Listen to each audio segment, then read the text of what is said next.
اللي هقولهولك في فيديو النهارده كلفني سنين عشان اتعلمه. عمرك فكرتي ليه لما بترتبي اي مكان في البيت ما بتلحقيش تفرحي بالمكان اللي انت عملتيه ولا بالترتيب اللي تعبتي فيه؟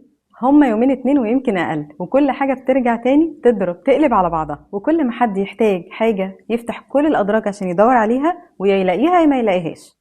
هقولك النهارده ازاي تتغلبي على الفوضى والكركبه اللي بتحصل في كل البيوت، وازاي تخلي كل اللي عايشين معاكي في البيت يمشوا على النظام اللي هتعمليه مظبوط. يعني اللي هتسمعيه في فيديو النهارده هو خبره سنين، فوداعا للفوضى واهلا بالنظام والترتيب. السلام عليكم ورحمه الله، ازيكم عاملين ايه؟ يا رب تكونوا كلكم بخير. اهلا بيكم، والنهارده عندنا فيديو جديد. اللهم صل وسلم وبارك على سيدنا محمد وعلى اله وصحبه وسلم. وحشتوني قد كده. يا رب تكونوا كلكم بخير وانتوا بتشوفوني النهارده. مش هقدر ابدا الفيديو النهارده الا لما اقول لكم ايه ده بجد، ايه الحلاوه اللي انتوا فيها دي. يعني مش عارفه اقول لكم ايه والله. بجد انتوا كلكم حبايب قلبي، يعني تسلم ايديكم كلكم على كل التعليقات الخطيره اللي انا بقراها من امبارح واول امبارح. بجد ايه الجمال ده، يعني ما شاء الله لا قوه الا بالله. انا اتحسد عليكم بجد، ربنا يخليكم ليا وما تحرمش منكم ابدا، ولا من دعائكم ولا من تعليقاتكم الحلوه ولا من ذوقكم العالي اللي بتعملوه في الكومنتات معايا. شكرا جدا جدا ليكم، لكل حد اخد من وقته وتعب وعمل لايك وكتب كومنت حلو زيه كده. شكرا جدا لدعمكم للمحتوى. يعني اي صانع محتوى طبعا لازم واكيد يحس ان في ناس حواليه بتدعمه. الناس دي بتدعمه بلايكات، بتعليقات حلوه، بشير للفيديو. هو ده طبعا المطلوب لاي صانع محتوى عشان يقدر يكمل في اللي هو بيعمله. فشكرا جدا ليكم انكم بتقولوا لي ان انا بقدم محتوى مفيد، وشكرا ليكم على دعمكم ليا وللمحتوى اللي انا بعمله. فبحبكم جدا في الله، والفيديو النهارده هديه مني ليكم. قولي لي كده، كم مره فتحتي درج عندك في البيت وقفلتيه تاني بسرعه عشان خايفه من الحاجات اللي جواه وحاسه انها هتنط في وشك وهتاكلك؟ كمان كم مره جوزك قالك فيها على ورقه مهمه ان هو محتاجها دلوقتي وانتي بتدوري عليها في كل الدنيا وقلب عليها ادراج البيت كله وبرضه مش لاقياها؟ وطبعا سمعتي لي الكلمتين في وشك: انتي ست مهمله، انتي ست مش منظمه، احنا دي ورق مهم ازاي انتي مش شايلاه في مكان محدد. خلينا نقول مع بعض النهارده نحل المشكله دي ازاي. حقيقي في اماكن كده في البيت وادراج بتعمل لنا اكتئاب، تحسي بتفتكريها تدوخي كده، يعني تحسي ان انتي مش مركزه. درج العده، درج الدواء، درج الشرابات، ضرفة العلب البلاستيك والغطيان والدنيا المقلوبة على بعضها دي، والورق والكتالوجات وكل الحاجات اللي بتعمل كركبة في كل الأدراج. أنا النهاردة هنسف لك الكلام ده كله وهوريكي ازاي نظمت بيتي، والحمد لله بقالي سنين على الوضع ده ومفيش أي لخبطة في أي حاجة، وكل واحد في البيت عارف مكان كل حاجة. وطبعا دي بناخد سنين عشان نتعلمها ونعملها وننفذها، وكمان بتاخدي سنين عشان اللي معاكي في البيت يطبقوها. فركزي معايا. هبدأ معاكم بأكتر حاجة كانت عاملة لي اكتئاب حرفيا. كل ما جوزي كان يسألني على حاجة كنتش بلاقيها. ليه؟ في كل درج شويه، وفي كل درج محطوطه شويه حاجات. انا مش عارفه الحاجه دي موجوده في انهي درج بالظبط، ولا انا حطيتها في انهي رف بالظبط، ولا انا حطيتها تحت انهي مفرش بالظبط. عارفين انتوا الحاجات دي ايه هي؟ عايزه اقول لكم ان ده اللي خلى جوزي بقى على طول يعني شايف ان انا ست منظمه، والله العظيم. هي من يوم ما عملت الحركه دي وانا جوزي كل ما يعوز حاجه يروح يلاقيها هنا. وقت ما عملت كده وهو كل ما بيحتاج حاجه بيلاقيها هنا. ده المخبأ السري بتاعنا. كل الحاجات المهمه موجوده هنا، كل الورق المهم موجود هنا، شهاده الميلاد موجوده، رخصه العربيه موجوده، عقد البيت موجود، البطايق، صور البطايق، صور شهاده الميلاد، دفاتر التأمين الصحي بتاعت الولاد، كتالوجات كل الأجهزة، شهادة الضمان بتاعت كل الأجهزة، كل حاجة موجودة هنا. عايزة أقول لكم إن ده الفايل ده بتاع بنتي وهي كانت في كيجي، ولما خلصت الكي جي 1 وكي جي 2 بعتوا طبعا الملف بتاعها او الحاجات اللي كانوا بيستخدموها في الوقت ده، عشان دخلت بعد كده اولى ابتدائي وجبنا حاجات جديده وملفات جديده وكده. فاخدت بقى الدوسيه ده، يعني ده كان بتاع بنتي من وهي عندها 6 سنين. بنتي دلوقتي اللهم بارك عندها 16 سنة. فأنا خدته عملت بيه الفكرة دي، بقيت ألم فيه كل الحاجات المهمة كلها بلا استثناء. أي ورقة حتى وصلات المية والكهرباء والنور، الغاز، أي حاجة محتاجة أشيلها أو بحافظ عليها موجودة هنا. ما عنديش ورق في الادراج، ما عنديش اي حاجه مرميه في اي حته. جوزي لما بيحتاج اي حاجه بيروح يدور عليها هنا، عارف مكانها وعارف انها محطوطه هنا.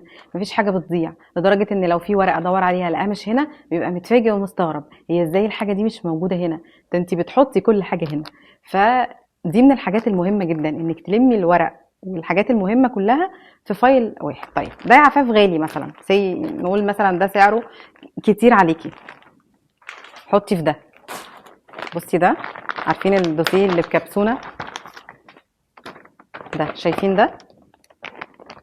اعتقد ده سعره مش غالي. ممكن تجيبي ده وتحطي فيه كل الورق. هي الفكره انا مش هحط في ايه، هي الفكره ان انا مجمعه الحاجات في مكان واحد وفي درج معين انا حاطه فيه الحاجات دي. بصوا تعالى اوريكم حاجه. بصوا يعني مثلا حتى الكتالوجات، لان طبعا احنا الكتالوجات بنحتاجها يعني. بتبقي مثلا في جهاز معين انت جايباه عايزه تشوفي طريقه استخدامه، تشغيله، شهاده الضمان بتاعته باظ بعد سنه بعد 2، عايزه تجيبي التوكيل، فلازم تكوني محتفظه بشهاده الضمان بتاعه الجهاز اللي انت اشتريتيه. بصوا دي كده غساله، ثلاجه، سخان، مايكرويف، بوتاجاز. ده بقى بيشيل حاجات تحس انها بتبقى معمره. يعني مثلا المراتب بتاعتي بتاعت الولاد يعني الضمان بتاعها 10 سنين. طيب انهي درج هيشيل ضمان مراتب 10 سنين؟ اكيد ده مش هيحصل يعني، مستحيل. بصوا عشان سألتوني اصلا قبل كده على المراتب بتاعت الولاد، هي جميله ما شاء الله وبقى لها عندي تقريبا 7 سنين. هي سليب هاي، ده الضمان بتاع المرتبه، وانا بشتريها قال لي حافظي كويس قوي على الضمان عشان لو فيها اي حاجه حصلت، وهي حقيقي ما فيهاش اي حاجه حصلت ما شاء الله لا قوه الا بالله، تحفه. ده كده ضمان المرتبتين اهو. طيب هيتشالوا فين غير هنا؟ يعني اكيد يبقى مكان محفوظ فيه كل الحاجات دي ومتشال بعيد عن ايدين اي حد. لما حد بيحتاج منهم حاجه بيروح يدور على الحاجه اللي هو محتاجها. كتير بقى، بصوا قد ايه، بصوا حاجات قد ايه. كل ده لو محطوط في اي درج ولا في اي مكان طبيعي حاجات هتضيع، طبيعي في ورق مهم مش تبقي لاقياه، طبيعي لما تبقي محتاجه شهاده ميلاد بتاعت اي حد من ولادك ما تبقيش عارفه هي موجوده في انهي درج. فصدقيني الحركه دي من اكتر الحركات اللي ساعدتني ان انا البيت يبقى منظم، الادراج فاضيه ما فيهاش ورق في كل حته. اي حاجه عايزه تشيلها بشيلها هنا. زي ما قلت لك تقدري تجيبي الدوسيه اللي بالشكل ده تحطي برده فيه الحاجات دي. يعني الموضوع مش في الفلوس خالص، ولا انا اشتريت دوسيه بكام او فايل بكام عشان احط فيه. الموضوع كله في فكره ان انا عايزه انظم الحاجه دي في المكان ده، مش اكتر من كده. فلو انت عروسه جديده اتجوزتي من فتره او لسه هتتجوزي، وفري على نفسك كتير من الدوشه والكركبه والمشاكل في انكم مش لاقيين حاجات مهمه، او انت مهمله فبتودي الحاجات فين، او مش محافظه ليه على اماكن الحاجات في مكانها. وممكن يطلع جوزك بقى انسان منظم ومرتب مثلا فبيحب كل حاجه في مكانها. عارفين انتوا في رجاله كده، فايه ده انا عايشه فوضى، ده انا حياتي كانت مرتبه قبل ما اتجوزك. فخلينا نقول احنا بنعمل كل الحاجات دي عشان نريح نفسنا مش عشان نتعب نفسنا وبس. مش عيب ابدا تبداي اي وقت، عندك 50 عندك 60 عندك 40 عندك 30 لسه جديده بقالك كتير قوي عندك احفاد، مش مشكله خالص. ابداي حضرتك، تقدري تبداي في اي وقت وفي اي مكان وتحت اي ظروف. فالترتيب والتنظيم ولا ليه سن ولا ليه ميعاد ولا ليه وقت ولا ليه مكان. يعني في اي وقت نقدر نرتب وننظم المكان اللي احنا عايشين فيه ايا كانت الامكانيات. تاني حاجه من الحاجات اللي مدوخه كل الستات وبيبقى سببها يعني الرجاله هي العده. كل بيت بيبقى فيه عدة، يعني محتاجين شاكوش، محتاجين مسامير، محتاجين مفك، محتاجين حاجات دي بتبقى مهمة في البيت وبتبقى لازم تكون موجودة في كل بيت. المسامير والفشر والحاجات الصغيرة اللي بتحتاجي تدقدقي لها مسمار في الحيطة في أي وقت تبقى برضو موجودة عندك في البيت. دي برضو بتعمل كركبة ودوشة كتير قوي في أماكن ياما، ولو ما انت سيطرتيش عليها هتلاقي الموضوع فلت من ايديكي وفعلا بقى الموضوع يعني ملوش حل. فخليني اوريكي ازاي تنظميها. بصوا اي علبه عندك مش محتاجاها، اي علبه تكون ما كانتش مثلا نوعها كويس، واي علبه اتشرخت اتخرمت اتكسرت، اي حاجه عندك تقدري تنظمي فيها، برطمان حتى ان شاء الله تقدري تنظمي فيها المسامير او الحاجات يعني ده يعتبر منظم، ده تقدري تستخدميها كمنظم. بصوا عايزه اقول لكم ان ده موجود هنا تقريبا داخل في 15 سنه، المسامير دي والفشر والحاجات بصوا الحاجات اللي بتبقى موجوده في كل بيت وبتبقى بتدوخ الستات كلها. كل شويه تلاقي درج فيه شويه مسامير.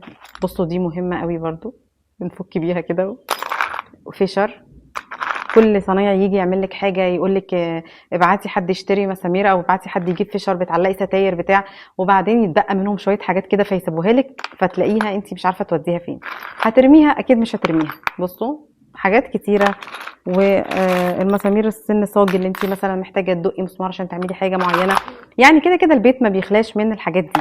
فاي منظم عندك او اي علبه صغيره تقدري تحطي فيها الحاجات دي. الموضوع ده بيفرق جدا مش بس معاكي انت نفسيا انك انت بتلمي كل الكركبه اللي في الادراج في حته واحده، لا بيفرق كمان مع اللي معاكي في البيت. دلوقتي انا لو عايزه مثلا زي مثلا ان انا بحط ساعات هنا الدبابيس بتاعت الدباسه، لو انا عايزه دبابيس للدباسه وهقول لابني هات دبابيس للدباسه عشان فاضيه، هيروح فين؟ هيروح يجيب الدبابيس من الدباسه من العلبه دي من مكانها. طب لو انا عايزه ارجع الدبابيس تاني هيوديها فين؟ هيروح يوديها في مكانها. فانت حددت لهم مكان للحاجه نفسها.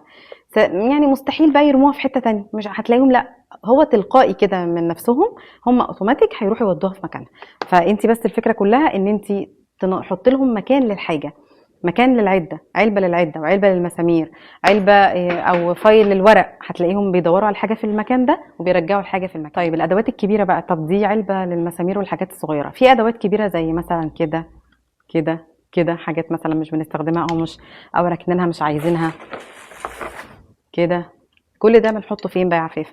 كل ده بنجيب له بوكس او اي علبه حتى كنتي بتستخدميها قبل كده قديمه اتكسرت. يعني انا كان عندي العلبه دي من زمان، مش فاكره من زمان قوي، يعني من 15 سنه كده. البوكس ده موجود عندي بقاله كتير. اي حاجات جوزك عايز يحتفظ بيها مش عايز يرميها، اي سلوك بقى بيقول لك لا لا خليها انا هحتاجها، اي حاجات هتقعد 20 سنه هو هيحتاجها وما بيبصش عليها. بصوا البوكس ده فيه حاجات قد ايه اهو، مليان حاجات كتيره جدا. ان انت تحددي مكان للحاجه محدد، وكمان الافراد اللي في البيت يتعودوا عليه، ده مهم جدا. فانا دلوقتي لما احتاج مثلا مفك، هفك ستاره، هفك حاجه، واقول لاي حد من البيت او انا نفسي هروح ادور على المفك فين، مش هفتح الادراج بقى كلها والدرج السراحه والكومودينو والادراج بتاعه المكتب وادور على المفك. حاجه اروح على العلبه دي على طول، افتحها واخد الحاجه اللي انا عايزاها واقفلها تاني وتبقى معروف مكانها. اي حد في البيت هتلاقيه بيروح يعني يفتح الحاجه حتى لو سابها بره ما رجعهاش مكانها، وانتي قلتوا رجعوا الحاجه مكانها هيلاقوا لها مكان، فهيبقوا عارفين مكانها. فدي من الحاجات اللي انا باكد عليكي فيها كويس جدا، اعملي لكل حاجه مكان. طبعا احنا سنين كتير بنقول نفس الكلام، اعملوا لكل حاجه مكان وافكار للتنظيم والترتيب، بس النهارده انا بوريكي عملي انا منظمه الدنيا ازاي. ربنا يعافينا ويعافيكم. كل البيوت فيها ادويه، درج الدواء من الحاجات اللي بتعمل بعبع للستات بصراحة يعني، ومعاهم حق. شرايط برشام على كريمات على مراهم على أدوية على حاجات كتيرة كده، ميكس حاجات في بعض، وتلاقي كله مقلوب على بعضه في الدرج، وعشان تجيبي حاجة عمالة تفحكشي وتدوري وتقلبيه زيادة. طيب لو درج الدواء عامل كده أو كده أو كده، الموضوع يعني هيفرق كتير، شكله يفتح النفس والله. يعني تحسي ان الدرج مترتب، لو حتى عندك 3 من دي 2 من دي و2 من دي واحده من دي وكلهم محطوطين في درج جنب بعض، مش عارفه واضحه ولا لا، كده واضحه، وكلهم محطوطين بالشكل ده في درج، هتلاقي الموضوع بسيط. انت محتاجه الحاجه بتجيبيها بسرعه، اللي بيخلص بتبقي عارفه انه خلص، انما كل الدنيا مقلوبه على بعض طبعا الموضوع ده مشكله. انا على ما وصلت بقى للمرحله دي اخدت وقت كتير، عملت كذا تنظيم بكذا طريقه وكذا شكل. وطبعا في القناه التانية كنت عامله معاكم قبل كده تنظيم لدرج الدواء، وبعدين لقيت الحاجات مقلوبه فيه ولقيت الموضوع ما نفعش خالص، وكنت جايبه بوكسات كده للتنظيم قماش ما نفعتش خالص وكانت وحشه والدرج اتقلب تاني على بعضه.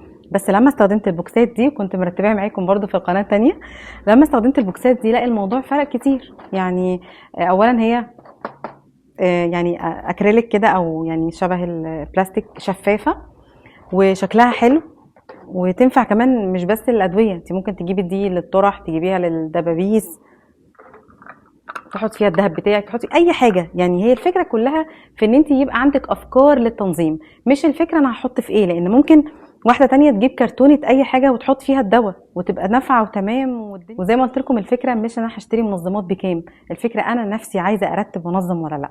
لو انا حاطه في دماغي الموضوع لا هتلاقي كل حاجه تمام. في ستات ما عندهاش اي امكانيات في بيتها، واللهم بارك بيتها منظم جدا، ده بيبقى منها هي مش من الفلوس ولا المنظمات على فكره.